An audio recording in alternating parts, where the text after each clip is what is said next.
Hello, everyone. Sit down, get your popcorn, pour yourself a cup of tea or coffee because today I am sharing my story, my journey, how I survived narcissistic abuse, how I found my strength, and how God brought me through it all. 5 years ago, I made a promise to the Lord. I said, I will share my story. I will the world how I survived. And today, this is that story. Let me start from the beginning. 5 years ago, I had no idea what a narcissist was. I didn't know what deadbeat father meant. I didn't know about fly monkeys or enablers. I was simply a woman, protected, focused, determined. In my mind, two things were not on my list: getting married and having children. They were far away. In Sierra Leone, as soon as you graduate university, everyone expects you to marry, but not me. I wanted my career. I wanted to make a name for myself. I wanted to build a legacy. I studied hard, GCSEs, A-levels, first degree, second degree. I worked, I saved, I got my own apartment. I wanted to travel. I wanted to live. I wanted God's best for my life. That was who I was. How it all began. I met him, my son's deadbeat father, in 2014. I was in my second year at university. How did we meet? Through my cousin, Bakari Kukumusa. He was dating a beautiful girl named Sarah and created a WhatsApp group. I was added. The group name was something like Mrs. Musa to be, and that is where I first saw him. Our long-distance relationship began. It was wonderful. He introduced me to his mother, to his elders. My mother knew him. My family knew him. It was love bombing. I had no idea what that meant back then. I just thought, wow, he loves me deeply. The trip that changed everything. I graduated in 2017, worked, saved.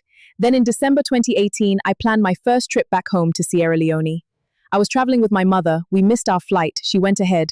I followed alone for the very first time. I carried $300 and a £500, saved, earned, mine. I arrived at Long Bay Airport, crossed by boat. I was learning Creole, trying to be vigilant. And there, waiting for me at the port, was him and his friend. The day I arrived, it was his mother's birthday, but this was firmly more love bombing. I returned to the UK in January 2019. Everything seemed fine. The signs began to show. Slowly, things changed. He asked me to buy things for him, a MacBook, then an iPhone 12 contract. He took my Samsung tablet, paid for by me on contract, and traded it. I was still paying for it. In December 2019, I traveled back again, but my brother's graduation kept changing. I was stuck. I just wanted to go home. In December 2019, I traveled back again. This time for a wedding, one of his female friends. I booked my flight, saved my money. But then, my youngest brother's graduation date kept changing, postponed again and again. I was stuck. I just wanted to go home. And he could not understand my frustration. February 19th, 2020, his birthday. That was the day I finally left Sierra Leone.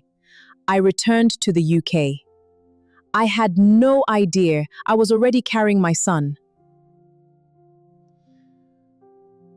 The shock that changed my life. I went back to work the very next day. My colleague said, "Augusta, you are glowing. The holiday suits you."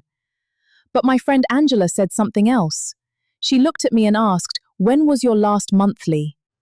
"I'm on it right now." But she persisted. Her mother was a nurse. She told me, some women bled throughout pregnancy and don't know. Curiosity took over. I went to YouTube, typed, "I didn't know I was pregnant." Hundreds of testimonies. I went to the chemist, bought a test, prayed, "Lord, please let it be negative. I am not ready." It was positive. I went to the hospital. They told me, "You are 5 months pregnant." I screamed. I cried. I was not ready, emotionally, physically, financially. But there he was, my son, growing inside me. The betrayal and the abuse. I told him first. And do you know what he said? "How could you? I am not ready to be a father." Blame, denial, coldness. I told my mother. She held me, calmed me. "Everything will be all right. Thank God for mothers." I told his mother. She never called, never checked on me, not once throughout my entire pregnancy. Then, the worst, his friend sent me a message. So hateful, so threatening. That message sent me into a coma for 4 hours. I lost consciousness. If the UK did not have the best doctors and midwives, I would have died, and my son with me. When I woke up, I did not know who I was. I had lost my memory. Eventually, by God's grace, I recovered. But the trauma, the postpartum depression, it nearly destroyed me. They abandoned us completely. My son was born, emergency C-section, not one call from his father, not one from his grandmother, not one from any of them. When my son turned 1, I sent them his beautiful birthday photos. Nothing. No message, no call, nothing. Then, 6 months later, February 2022, his mother messaged me angry. She said, "We made clothes for him. Why haven't you worn them?" The clothes were too small. My mother had to alter them. I sent one photo back. No thank you, no apology, nothing.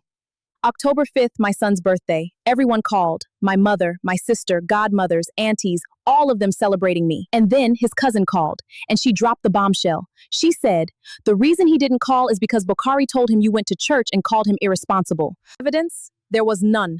My mother investigated. They could not prove it. They made it up to turn him against me. And then that same day, his mother sent a voice note in Creole for the whole neighborhood to hear, saying horrible things, refusing to acknowledge her first grandchild on his birthday. Evidence? There was none. My mother investigated. They could not prove it. They made it up to turn him against me. And then that same day, his mother sent a voice note in Creole for the whole neighborhood to hear, saying horrible things, refusing to acknowledge her first grandchild on his birthday. I did not reply. I did not fight back. My adopted grandma, wise, elderly, godly, brought 48 crates of drinks. She said, I am here to celebrate my grandson. Let them talk. God sees everything. I did not reply. I did not fight back. My adopted grandma, wise, elderly, godly, brought 48 crates of drinks.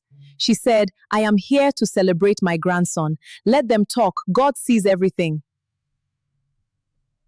And so this is where I will pause for today, because this story is long, and the ending, it is glorious. They tried to destroy me, my character, my reputation, my peace. They pushed me, they provoked me, but I did not react. I walked away, I healed, I raised my son, and God, he fought for me. I made a promise. When I heal completely, I will share my story so that another woman does not go through what I went through. So you recognize the signs. So you know what love bombing is. So you know what a deadbeat father does. So you know what the enablers do. To be continued, Core.